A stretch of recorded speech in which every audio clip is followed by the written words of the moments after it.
Hello and welcome to Leading in Volatile Times, Practical Strategies for Navigating the New Normal.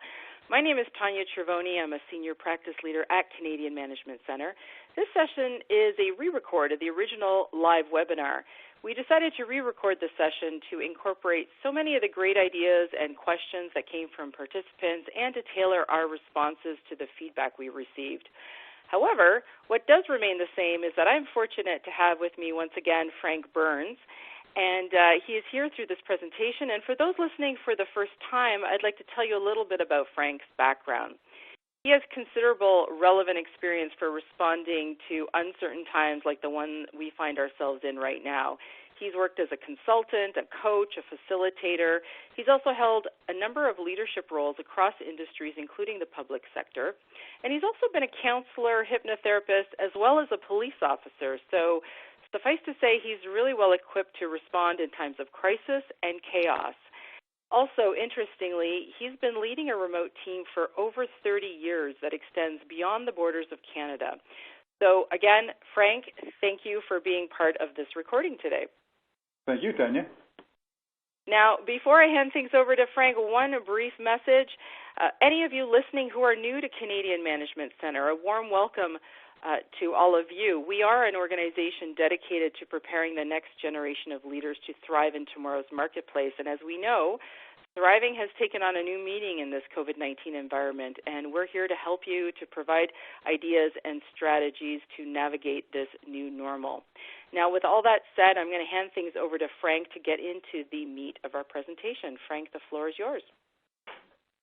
Thank you, Tanya. Now, the name of this webinar is Practical Strategies, so we'll give you a model very quickly, and then we'll roll out the practical strategies. This model was the Harvard Business School adopted this model from the military to describe the volatility and disruption in the fog of war. And certainly in industry now, it feels like the fog of war. The first part of the model is around volatility. In other words, a lot of us have lost, like myself, 3 months of business in one day. Uncertainty. Will things be the same when we're finished? Will the business continue? Complexity. What will it look like? Ambiguity. What is the government and the banks going to do to help us survive? So with these questions about will we survive, will we thrive, will things ever be the same, the VUCA describes pretty well the kind of reality we're living through, and we want to walk you through a model to meet this kind of VUCA craziness. So here's on the slide a description of the kind of world we're living in right now, but Tanya and I would like to walk you through the major questions that came up in the original webinar that we are going to attempt to answer in this one. So we'll take each turn. One question was, how do I keep motivated in this environment, especially motivating those employees who are stressed and those fearful of losing their jobs? Yeah, I will say that bar none, that was the number one question from the survey. So we have a number of suggestions for that. A second question coming in was, how do I help leaders who've never led in a virtual environment? How do I keep people productive while not micromanaging and being understanding of the remote work environment? People also wanted to know, how do I build a sense of connection with people feeling isolated at home? How do I create job and role clarity when things are evolving so quickly and things are so uncertain? How to help my organization move from an old traditional leadership model to a new one to face the VUCA world challenges going forward? How do I reward hard work during the crisis? So those are some of the top questions that we're looking to answer throughout. So stay tuned. We've got a ton of suggestions. Now, this is the model we're going to work with you around solutions. So it's VUCA to VUCA. Volatility requires vision. In other words, if we have a clear place to find our way out of this volatility, we can do it. Uncertainty is dealt with through understanding, clarity to deal with complexity, and adaptability and agility to deal with ambiguity. So on to vision. Vision for the leader and leaders of organization, according to Margaret Wheatley, is the critical element during chaos. When Margaret Wheatley did her work on applying the science of chaos and complexity to leadership and organizational development, she told us that in a chaotic environment, we need to focus everyone's attention on a clear and common vision and then manage the energy of the chaotic forces towards that vision. In practical terms, here's what we're going to suggest to you. First of all, how is my organization vision being impacted right now, both long and short term? An environmental scan. So what is going to happen, especially in the short term? How will my organization need to pivot if necessary? It might be the what you do. In terms of what you do, Dyson vacuum cleaners suddenly retooled in the space of a few days to make ventilators for hospitals. Inksmith, a 3D toy manufacturer, MPC Auto Parts, and Bauer Hockey Group equipment in 3 days retooled to start making face shields for medical world. So in the what, some managed to adapt really quickly in turning on a dime for the what. Others, it's the how. Think of restaurants. I know from where I'm sitting, at one point the restaurants were told, sorry, but you can't fill up your restaurants anymore. You'll have to keep people at least 6 feet apart. No problem. A day or two later, they said, sorry, you're going to have to close down completely. Oh, they turned on a dime and went to takeout. And now, in the last couple of days, we've started no-touch pickup. So that's how fast things can move. So in a crisis, what we're going to recommend to you is that you get parameters from the executive and say to your team, look, within these parameters, we need to be clear and committed to a vision. So the best way to do that is to engage in the co-creation of that vision. In the world we're living in now, what do we need to focus on? What does that look like when we arrive? And how do we need to work together? The critical part of this exercise is the co-creation part. Because if you come and say, here is our new vision, it's going to make an effect of lack of clarity and lack of commitment in your team members. And I can tell you from facilitating thousands of executive retreats in strategic planning that often what happens is the executive will go to some very nice resort and struggle for a couple of days over agonizing over where we need to go, how we need to go, and they come out with a beautiful vision. And then they come back to the office and they say, congratulations, guys, here's your exciting new vision. Well, clearly, it's not their exciting new vision, it's your exciting new vision. And if you don't create them, engage them in the process of co-creation, then you're not going to get the benefit of either their clarity or their commitment. And it is a very good way to mobilize their energy in a positive way during the crisis. Of course, the follow-up to that is look at what the individual looks like in that plan. Like, how do I see myself in that plan? So here are some of the questions you'll answer in the visioning exercise. What changes? What stays the same? What's not clear yet that we have to work out? How will we work together? This is critical. We'll dive into that a lot more as we go on, especially if you're not used to working remotely. And what does our contribution look like? Now, both at an individual and a team level, this is absolutely critical. Daniel Pink wrote a book on research and motivation a few years ago where he found that the 3 top motivators, well, the top motivator of all was a sense of purpose. So if you have found a sense of purpose and contribution and meaning in your life by the work that you do, and suddenly that contribution is not clear to you anymore, it can be extremely demotivating and disengaging. So if you can, in practical terms, find a way to provide feedback to people, especially from their end users, about how their contribution is meaningful and helpful, then that can go a long way. I've worked with some manufacturing groups where they were having great turnover on the assembly line, and when we were looking for solutions, I suggested that we find the end users of their products to come in and talk to them about how their products benefited them and in some cases saved lives. And suddenly when they had these people coming in, the turnover was not so bad and the motivation was way up. Because people forget sometimes that they're contributing something important. I think that's a really critical point, Frank. And actually, there was a question that came in What about those employees who their jobs, they just simply can't work from home? How do we keep these people feeling like they're connected to the company, that they're still important employees? So I'm going to ask if you have any further comments on that. Yeah, that's an excellent question. There's a group of leaders that I'm coaching at a distance right now, of course, and they've had to let go of some critical contractors. Now, these contractors are critical for their results, and they don't want to lose them when we hit the reset button. They've all been laid off for the moment, and what they've done is they've created a process to keep them engaged. And how they've done it is virtually they connect with them to maintain the flow of information and social connection.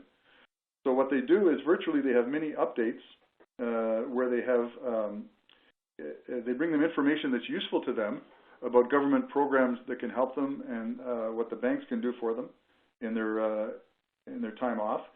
They have virtual meetings to talk about how they're going to make things better and how they're going to make things work when they get back together and we hit the reset button. Another thing that's interesting is they've provided them with what we call little micro-learning sessions where they feel that they're progressing as professionals as well. That's great. Thank you. Think self-management first. This is another part, an important part of vision, is about how we maintain and regain composure. I know a lot of the leaders that I'm working with and coaching right now are suffering through the same kind of anxiety and stress that their team members are, and sometimes more because they have to be a buffer sometimes.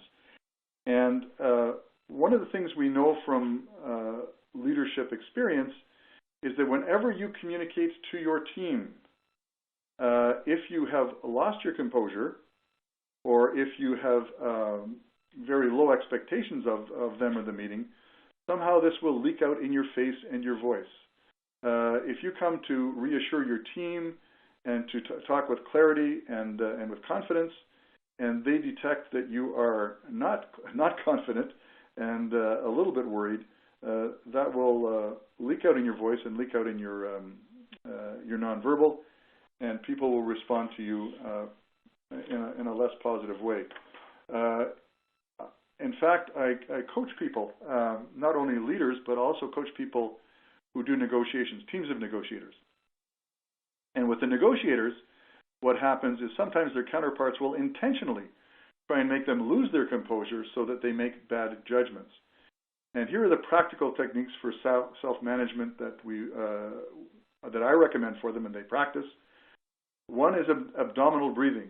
When you breathe into your abdomen, the electricity in your brain slows down and you start lighting up the thinking part of your brain instead of the reactive part of your brain. In fact, before going into a meeting, either virtual or real, what I would recommend if you are distracted, nervous, or worried is that you breathe into the count of 7, hold your breath to the count of 7, breathe out to the count of 7 at least 7 times. If you straighten up your posture and you smile, this will increase your breathing and release endorphins and dopamine into your body that will make you feel more positive and more focused. And then finally, before you walk in, you will be making a film in your mind anyway. You will be imagining what is about to happen. So you might as well make it positive, because if it's a negative image about what's going to happen in your mind, then what is going to happen is you will somehow notice all the opportunities to fail and take advantage of them instead of the positive ones. So if you take a deep breath, posture, smile, and then imagine the positive things that will happen before you contact your people on the Skype or the Zoom or whatever it might be.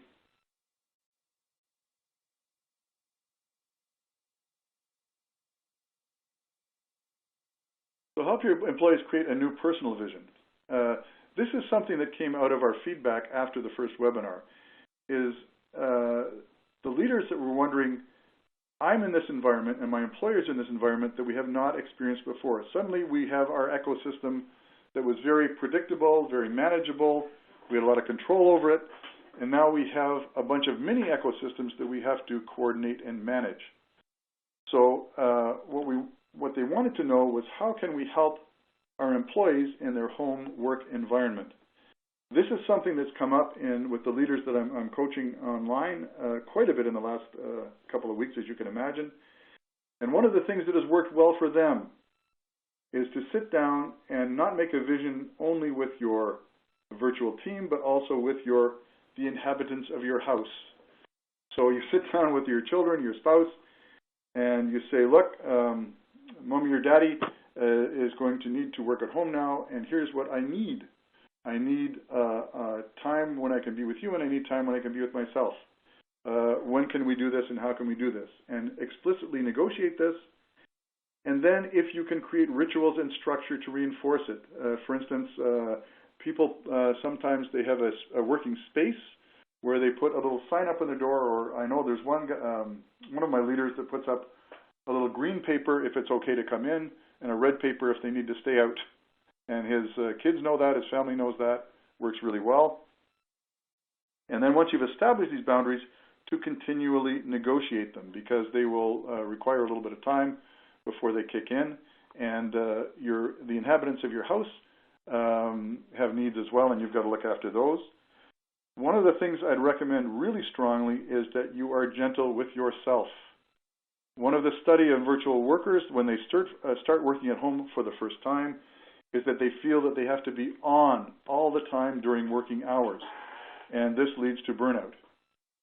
If you have the flexibility, use it and say, you know what, from this time to this time, I'm going to be on because my child is sleeping or my child is out, and I can use that time to focus. And then as soon as I'm over, I reward myself. I'll have a coffee and then spend some time with my child, and then come back and focus again. I really love that. I think a key word you used there, Frank, was boundaries, because I think everything is melting into one another. A time with, taking care of our kids or taking care of whomever in our house and the work, and which, like you said, leads to burnout. So I think boundaries, breaks, and manageable amounts of work time in terms of how long we can focus. I think that's brilliant. Thank you. Yeah. Thanks, Tanya. In fact, studies show that even in normal times, that employees or anyone can focus about 3 hours in a working day, really. So if you can find the time when you focus the best and use it, then that'll be even better. The other thing about helping them feel productive is to be attentive to their needs in terms of what works for them and doesn't work for them in remote working. I have one employee, for instance, whose spouse was less than appreciative of having her work at home, and we had to find different tasks for her to work at home so that she wouldn't use a certain space in the house. So be attentive and to be available to the feedback about what works and what doesn't work for your team.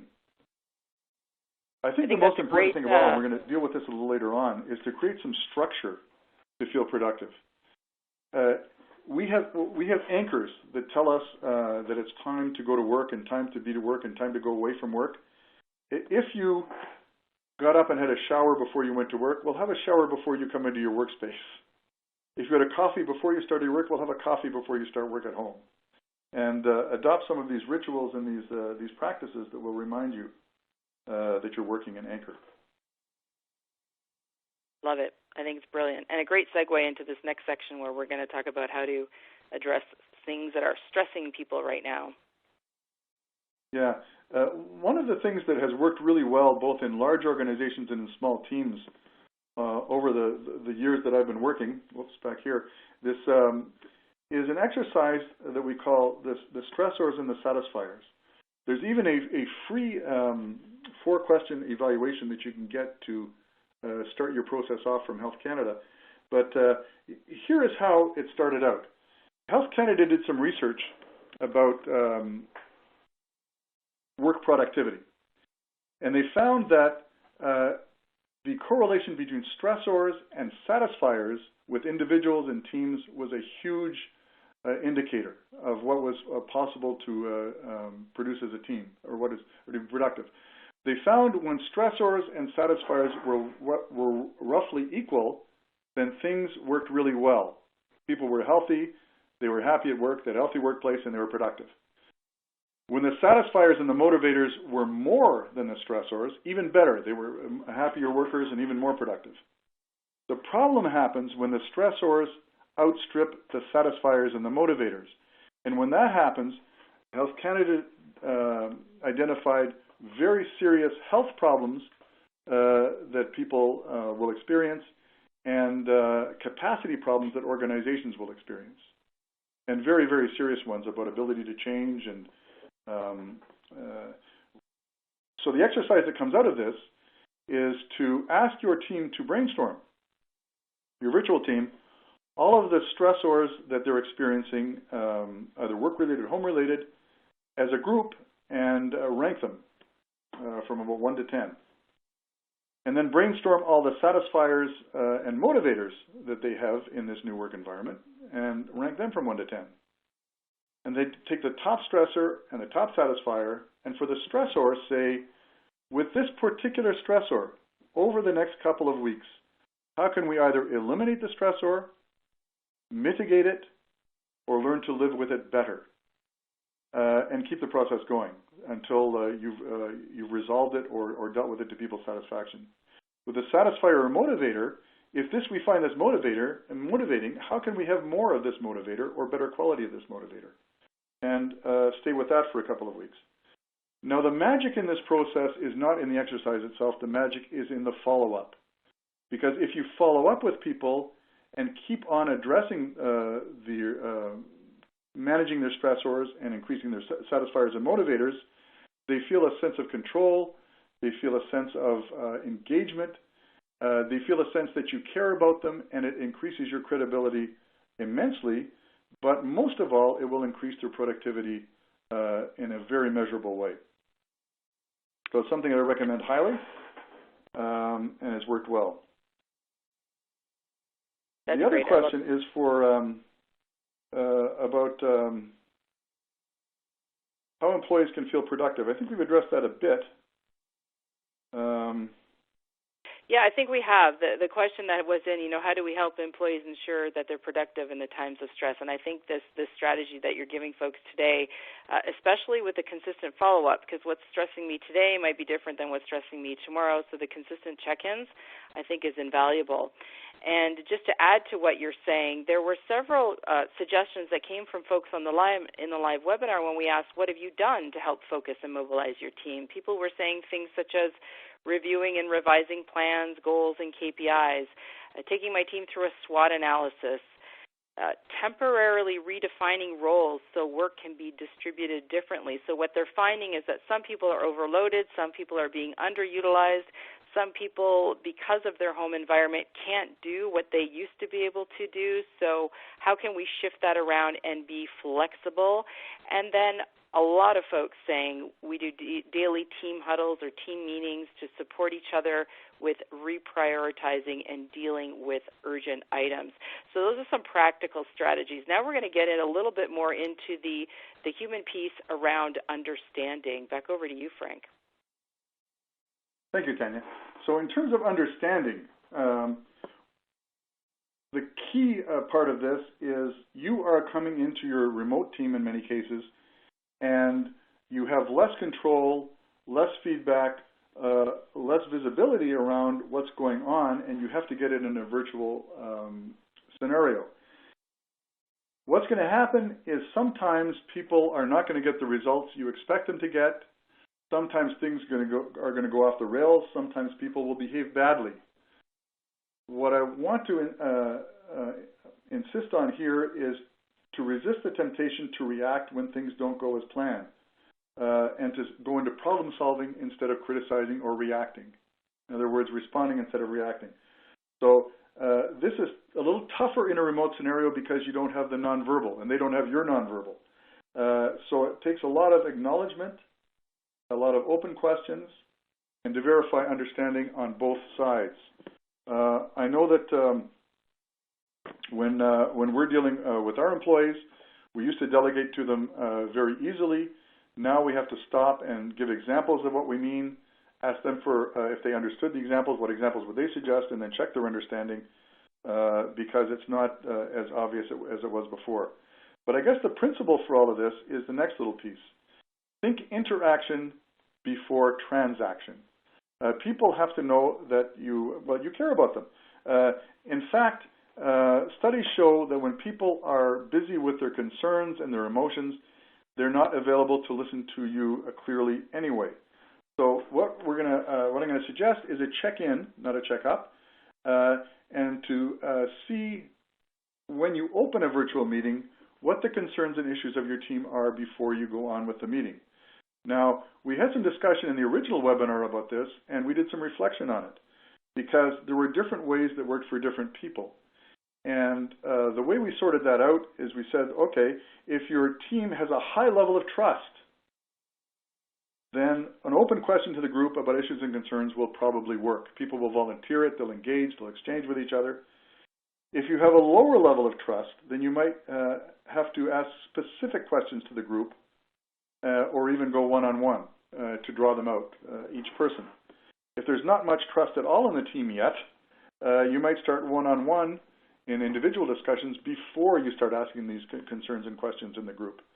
But eventually you want to get them into the group and get them used to resolving, surfacing and resolving in a safe way their problems and issues before you go to the transactional stuff.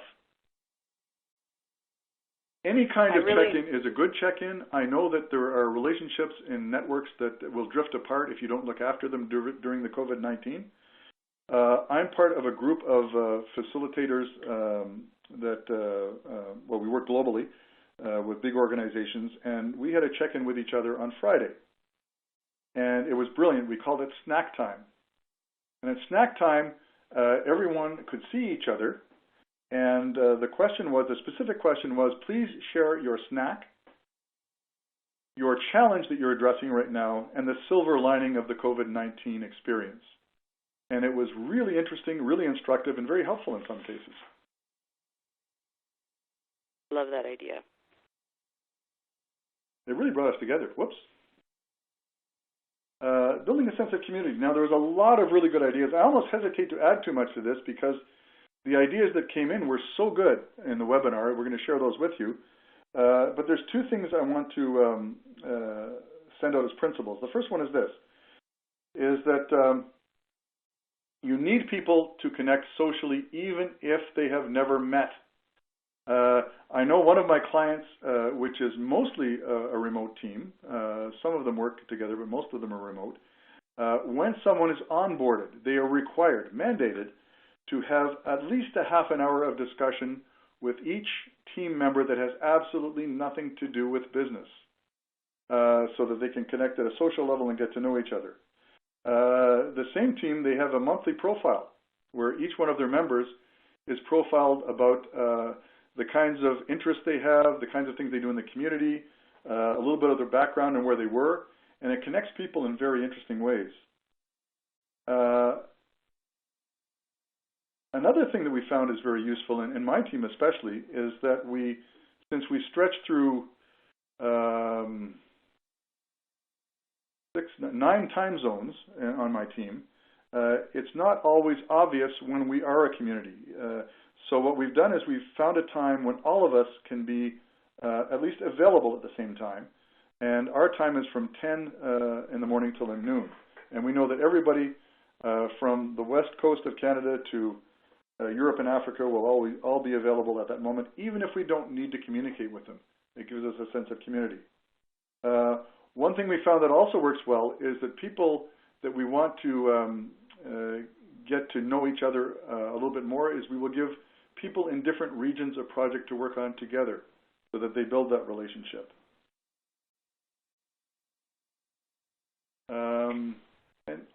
Tanya, any comments before we go to their ideas? No, I think I love that. Even locally, some folks I know on our team have shared that some folks have to work a little bit earlier in the morning and they have a spouse working later, but that idea, if you can have some time where you know that everybody's available, I think that's brilliant. And that's a great segue into some of the ideas that came through in the live sessions. So in this COVID environment, people are getting creative. So we have things like the stand-up water cooler meeting that happens in a virtual environment. We've got things like happy hour, pizza parties. The question came through, how do you throw a pizza party? Well, it really depends on the size of your team. If it's small, you can order delivery if people are local, or you can find other ways that people bring food and just simply eat together, but they can see each other online. The concept here is whether it's pizza or something else, that we're gathering virtually, because even though we need to stay physically distant, we want to be socially connected. Some folks are actually doing exercise sessions, so that kind of feeds into what Frank was saying. You know, you can only concentrate for so long, so do you want to lead someone, the group, in a meditation or breathing or some yoga, and then you can see some tried and true strategies for team building, whether we're dealing with a COVID environment or not. But through the whole thing, we want to definitely ensure that we keep a sense of humor. So, Frank, do you want to talk about who this gentleman is? Sure. Robert Kelly, he's an expert who on North Korea, actually, that was talking to the BBC. And as he was talking to the BBC, suddenly as you can see the little circle, his little 4-year-old daughter comes in with a popsicle. And he doesn't know she's there, but I guess the interviewer did and let Robert Kelly know something was going on. And he turned around very embarrassed, tried to control the situation. But if that weren't interesting enough, suddenly in comes his little son in a walker, who is her younger brother. And the mother comes in a panic trying to get the ball out of the room. And what the lesson from this was not considered a bad move. It was considered very endearing. And everybody remembers this as a good moment and something that endeared Robert Kelly to us. The point here we're trying to make here is that as we go into these new ecosystems of working at home and working from home to home, is we're expanding the kinds of practices and parts of our lives that will come into the workplace. It's better to embrace it as well as you can and integrate it as well as you can, because it becomes something that's charming and endearing and not necessarily a problem. Jimmy Kimmel, some of you might know, the late night talk host, as soon as the COVID-19 knocked everybody out of coming together into big groups and studio audiences and being interviewed, Jimmy Kimmel said, I think I'll do a webcast from my home with my little daughter. And people loved it so much that all of the late night show hosts came back on the air and started doing virtual interviews. And people have found it, I guess we'd say it's more charming than alarming. Oh, I love that phrase, yes. So keep a sense of humor, and it's going to be interesting to see how that kind of permanently impacts what we think is okay in our new normal. So this is a welcome change. A lot of you in the live session had additional suggestions of things you're doing. This is just a snapshot when we asked you, what have you done to create understanding and community? Things like Friday video social calls, stand-up coffee breaks, 30-minute Monday and Friday check-ins, but they're not about work necessarily. Folks said they're doing more one-on-one problem solving and having those meetings so that people get unstuck and continue to feel productive. A weekly team newsletter with inspiring ideas and news, some of it work-related and others not work-related, such as sharing recipes of what folks are making when they're stuck at home. Conference call bingo. So basically anything fun that you can do to raise energy and create connection. I can share personally that this weekend I had my first experience with virtual bingo. There were 21 of us in different locations online, and somebody was leading this and kind enough to create the kind of rewards you can send, like, virtual Amazon gift cards, for example. And finally, some people are having photo contests of their home workspace. Again, bringing the personal into work and having a sense of humor. Who has the neatest desk, the coolest desk, the craziest desk, the most disorganized desk, etc. Your ideas from the live webinar have inspired us to create some additional free resources on our website, so take a look at those. But before we go there, let's talk about clarity, Frank. Thanks, Tanya. Yeah, in terms of clarity, when we are face-to-face, there's all kinds of nonverbal messages that we can communicate. There's all kinds of spontaneous interactions we can have, and we have lost those when we have the remote environment. When I work with clients, especially in crisis management and remote management, everyday communication is critical. Even if we know nothing, to let them know that we say nothing, that we have nothing to say.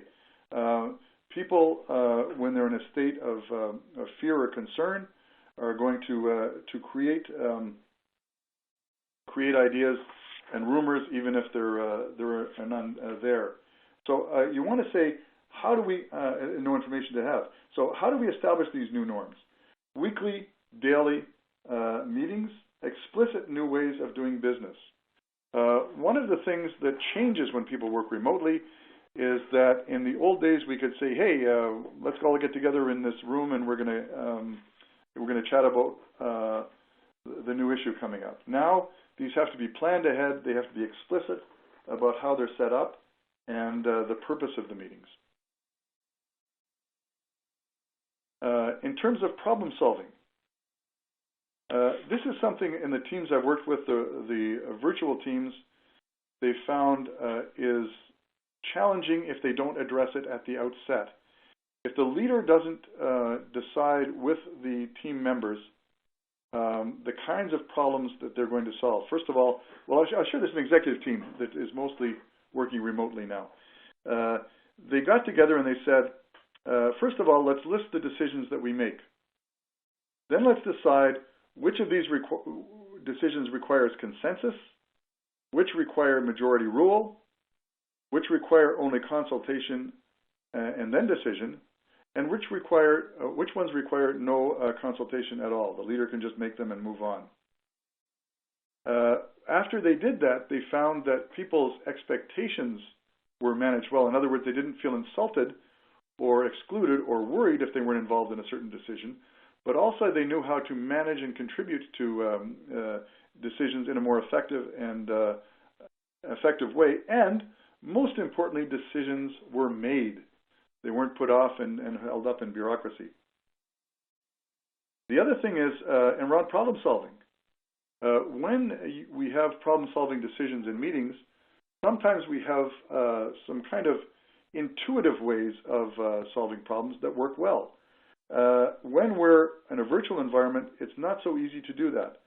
So you might want to have a clear methodology that we always use when we define a problem, analyze the causes, generate solutions, and choose criteria to choose the best option.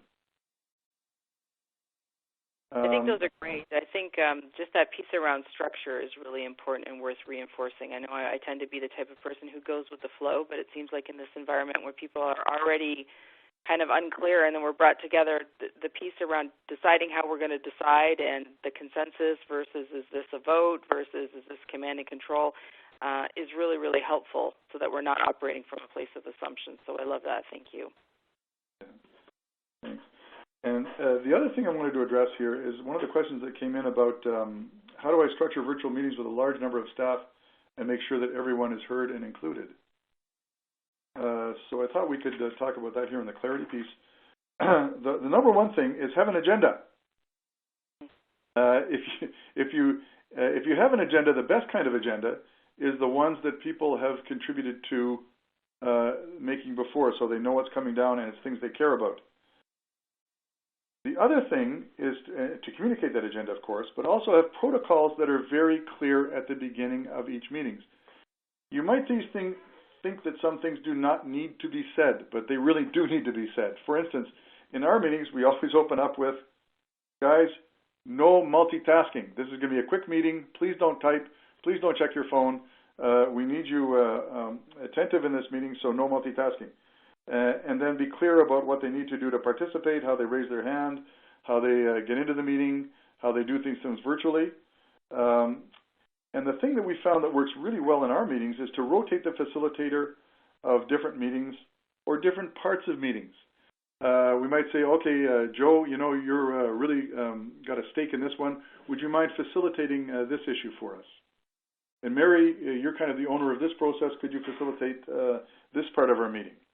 There's obvious benefits to that. First of all, everyone is very attentive, but everybody in the team starts to take on a stronger ownership, and they never know when they might be called on to facilitate, which makes them even more engaged. The other thing is about the kinds of questions you ask in these problem-solving meetings.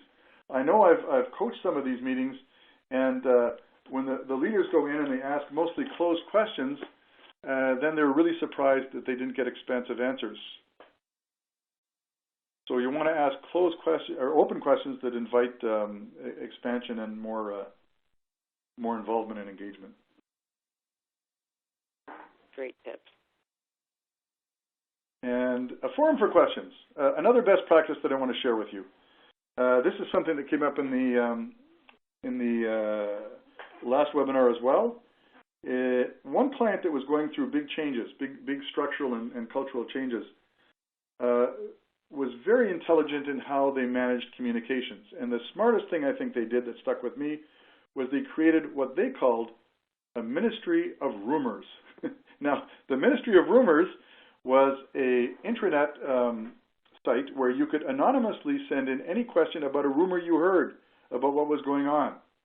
Management would take that rumor or the question, it could be just a question, not necessarily a rumor, and within 48 hours you would get an answer back to the whole organization without identifying who it came from. And this way they tend to manage communication and create answers to really serious issues people were concerned about and have very grass-level feedback loops that never would have happened any other way. The other thing is, as we mentioned before, an invitation for concerns with no judgments. If you're having a meeting, resist the temptation to react and to listen with no judgments, even if it's something you are desperately against or desperately even angry about, perhaps, but to keep on listening in the problem-solving mode until you've defined the problem. The other suggestion I have about these forums is around the CUSP plan. William Bridges has identified a really nice formula for working through the ambiguity confusion of change when people are in what he calls the neutral zone. We addressed the first part of this already of Bridges' model, which is around vision. Once you have the vision and you start to get off balance by all the ambiguity confusion, what do you do? And then what he says is you need to build a plan where you have a sense of control. In other words, what would give you a sense of control? What do you need to understand? What support do you require? And what would give you a sense of purpose? Because all of those, the control, understanding, support, and a sense of purpose, are all grievously shaken when we go through the kinds of changes we're going through now in the COVID-19. And interestingly enough, the lack of a sense of control is one of the major causes of burnout. The last thing for the HR and OD people, as you're going through these issues and changes, is to think about what internal and external support mechanisms might exist for people to address some of these issues. Sometimes the leader himself or herself is not equipped to deal with all of those, but the HR and OD people might be able to step in and help. The other thing is being clear about the policies that address this new reality. And we have things like duty to accommodate and different policies to support people that might kick in a little differently in this environment. Yeah, that's a really good point. Some really practical strategies, and building on those are some of the ideas that came in the live webinar from our community. So we asked, what have you done to enhance communication and create greater clarity?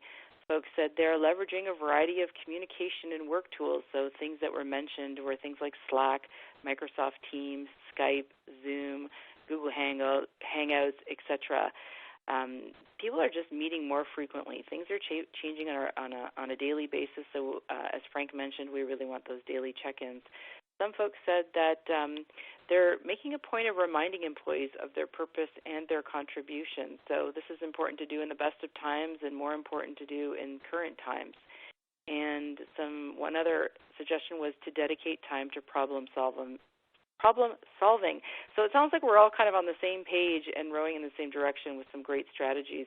And then the very last section of this VUCA response model is the A for adaptability, which we're moving into now. Yeah. A last word on clarity before we go over is one of the things that I've found working with people in crisis management mode is that they need to get a kind of a rapid response COVID-19 team together to communicate and to cut through the bureaucracy. Because if in your organization you need to communicate something, but it has to go through legal and it has to go through HR and it has to go through all of these different places before you can put the information out, it's going to be old and stale by the time it gets out and maybe not useful because things move too quickly. So if you can cut bureaucracy and make what they call a sole source of truth in those moments. Adaptability and agility. Now, here's where the leader can take on a monitor of a kind of a conscience and a learner of what's going on. So what are we learning in terms of what we do? For instance, in my business, clearly what we're doing is shifting from sitting with you face-to-face or coaching with you face-to-face or in large groups to a more virtual environment. And we need to equip ourselves somehow to do that with what we do, but also how we do it. How we do it in terms of technology, in terms of reaching out to you and maintaining contact. I know that the what, if I can circle back to the pivots, the what might be like the medical shields, the masks. So all of those toy companies and automobile companies and sports equipment companies that are making retooled in 3 days to create masks for medical people. Or it might be the how in terms of the restaurants that have gone from you sitting down and enjoying time in their restaurant to having no-touch pickup. So setting up that team can be really important. One of the questions that came here in terms of tracking the learnings was in terms of during this COVID-19 crisis, two things are going to happen. One thing that's going to happen is that the world is going to change, and we're going to need different skills and different abilities to do well in that new normal. The other thing that's going to happen is we're going to come to a new normal where we're going to have to hit the reset button and get back to work as closely as we can to what we knew before. So what would those skills and those strategies be that we could learn during this period of time to set us up for success? And I wanted to just roll a couple of the ones out that stuck in my mind, and Tanya, you can maybe join in after. In terms of home office and home team, how to manage both. In the world we were in before, it was just the office team. The virtual team, structure and self-discipline, creative problem solving, proactive planning, both at work and at home, how to make sure you're putting most important things in all the time and focusing on what is important and prioritizing and reshifting your priorities constantly. Learning technology, risk management, identifying and thinking them through. Like, how do we do risk management now? Do we have a methodology and a predictive way to do that? Financial, how to manage the buffers in your finances. But be ready with your team members because after this is over, some of your team members will not want to come back to work in the office.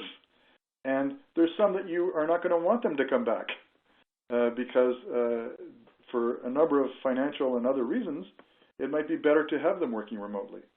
So how do you make sure that this virtual team leadership and virtual team work is working really well? And the last thing I was going to suggest is about emergency preparedness. I know that some of us that are of that vintage, we started seeing this around Y2K. When we turned over to 2000, we thought everything was going to turn off and we were going to be stuck with with no electricity and nothing was going to work, and we had some thoughts about that. But I think now we've got a really strong reminder that we need for our businesses and for our teams to have some emergency preparedness strategies. So those are the ones that came to mind for me.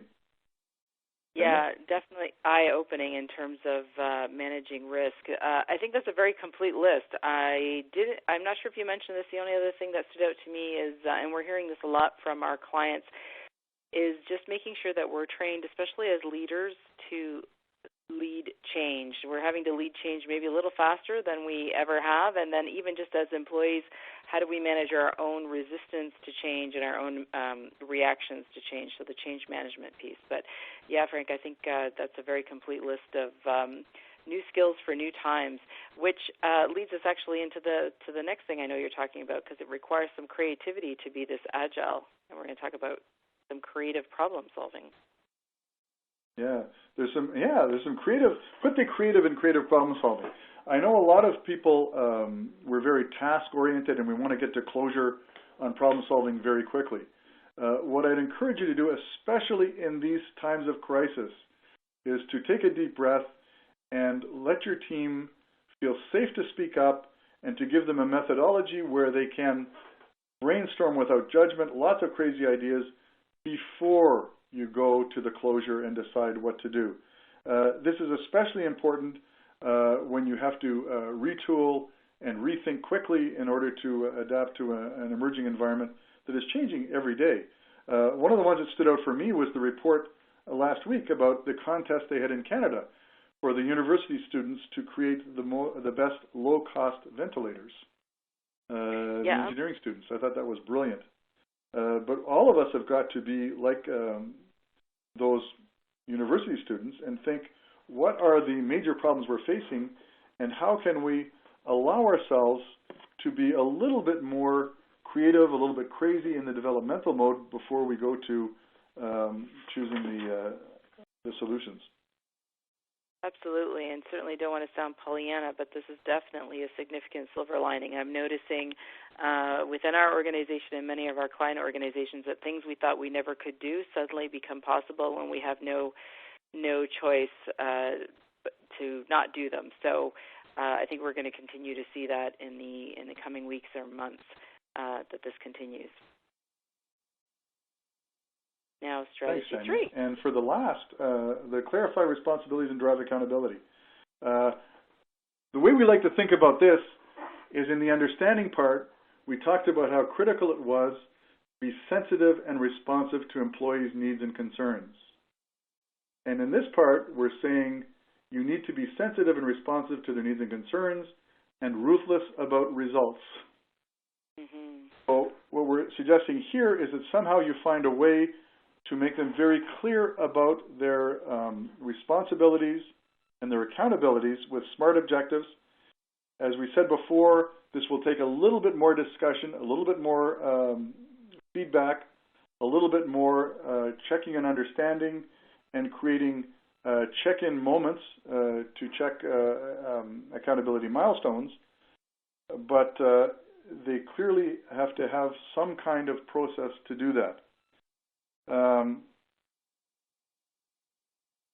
The other thing I was going to suggest here in terms of driving accountability is something that some of my clients have been using for several years now that you might want to check out as a resource. It's called ROWE, the Results Only Work Environment. Now, the beauty of ROWE is that even before the COVID-19, there were some companies that I was working with that decided that we were focusing too much on how people did things and not so much on the outcomes. And with this results-only work environment, what they've developed is lots of tools and strategies and approaches to make sure that every individual who works on the team, and all the leaders as well, are very clear on the results for which they're accountable, and that is the main focus of our concern, and that how they get those results or where they get those results is really very secondary. And I can tell you, working with those organizations before the COVID-19, it was very rare that you would find them in their offices. They were already working from home and would only come together when required or when there were client interfaces. And there are a lot of methodologies and ideas, approaches that could help you out with that. Fabulous. And finally, recognize effort and achievement. We talk about recognition and rewards, and it's important to know that rewards, research in rewards has proven to be a two-edged sword. Yes, it makes the person who gets the reward feel really good for the moment, but then it makes them work to rewards, and the people who are not rewarded feel slighted and demotivated. So rewards is a two-edged sword. You've got to handle very carefully. However, recognition is not. So recognition, there are all kinds of ways that leaders have learned to do recognition over the years, including peer recognition, which turns out to be the most powerful of all. And if you can set up little intranet hubs where people recognize each other, little practices and procedures you do in your meetings where they can recognize each other, knowing that depending on the personality of the person, they might prefer private recognition as opposed to public recognition, with some kind of recognition. And of course, there's all kinds of rewards. I think, Tanya, you were talking to me about one earlier on, about Amazon. Oh, yeah, just Amazon gift cards. Things that you can distribute virtually are really great. I think one of the things we heard from the live webinar overall, to your point, Frank, is that people are just celebrating wins no matter how small. Recognition is something that I know we've been talking about well before COVID came around, and I think in times like this, people need the reinforcement. It boosts our energy. It boosts our focus. What gets rewarded gets done, so people are recognizing creative thinking. The point is that keep on recognizing people and helping us feel more motivated to do what's working well and reminding people what is working well. Some folks had a few additional suggestions in this section in terms of what people are doing in terms of being more agile and adaptable. Heard things like celebrate even the smallest wins. People need the encouragement right now. Frequent team kudos. Being more flexible about who does what and how. Keeping a list of ideas and insights coming up in this new reality. So this was a really big one that speaks to innovation. So as people are pivoting, and Frank had some really remarkable examples of organizations who are like in 3 days and 10 days are being able to create completely new products. So what are we learning about what we're capable of and maybe where we need to retool, where we're not so strong? And then training managers to lead virtually was a big one that we heard. Just to summarize some of this, because I know Frank has been sharing a ton of great insights. You can see this in terms of the summary slide, in terms of vision, supporting yourself first, helping other people redefine what it means to be productive and addressing those stressors and boosting those satisfiers. In the understanding, big takeaway in terms of thinking interaction before transaction and building community. A lot of structure required right now to create that clarity in a space of complexity, whether that's new norms, new tools, new roles and responsibilities. And then let's keep track of what we're learning and be creative in our problem solving. So as we've been going along, we've been addressing the questions that we set out to answer. And Frank, as I'm looking at all the questions that we said we would answer, I believe we got to all of them. There was one, I think, key question that I'll pose again in case you have some additional thoughts, and that was, how do I move my organization from a traditional management approach to one that's more responsive to a VUCA world moving forward? Because undoubtedly these are new times, and I'm sure we'll face new challenges. We've got 1 or 2 minutes here left if you have any final thoughts on that one. Yeah, absolutely. Thank you, Tanya. And this is a little bit more complex because we're talking about cultural change here, not just cosmetic changes.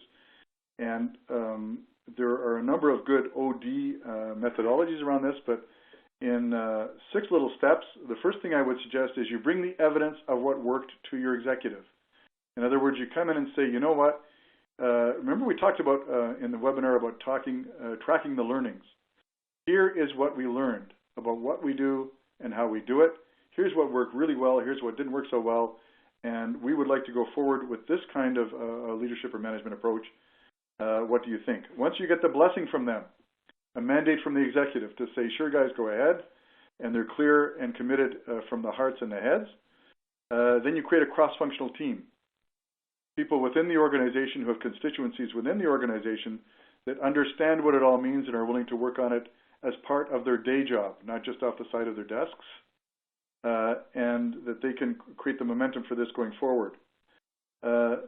Then, a little bit like we started at the webinar, is get everybody together and have them agree on what this looks like for the organization. It's going to look different for different organizations and different parts of organizations. So if you get those constituent people together and say, okay, here's what it looks like for us, and then once you've agreed on the vision and everyone's committed to it, start aligning your processes, protocols, and procedures to that vision. Okay? Now this is going to, the vision is what, when everyone agrees to something, it's easier to hold them accountable for it. Now aligning the process and protocols is really important. I can't tell you the number of retreats that I've facilitated with industry executives, and they come back and say, we want to be innovative and creative, and they put this out on the, in all the official communications, and yet they do nothing to take the blocks away that are preventing people from creating. They do nothing to have a system to invite ideas, assess them, implement them, and reward them. You need to align your processes and protocols. Then train the people in the skills and strategies that because necessarily when you change a vision, you require skills and strategies you didn't require before. So what are they, and how can we train in them? And most importantly, at the very end, now that we've all agreed to this, we've aligned to it, and we know how to do it, how do we create momentum, alignment, and accountability for it? And if you follow that wheel, both at the organizational level or even at the team level, you can create a shift that will stick in the way you do business. Thank you, Frank, for highlighting what I know is probably a very complex process in a few concise steps. But this question and others has inspired us to create some new free resources. So please, if you haven't checked it out, check out the free resources section of our website because we have recently updated it.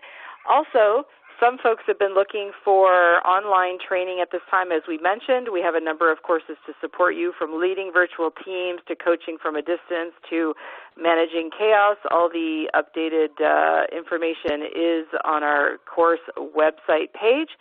And finally, I want to just take this moment on behalf of Frank, myself, and the CMC team to thank you for taking the time to listen to this recording. We do look forward to sharing more resources like this one with you in the near future. Thanks, and take care.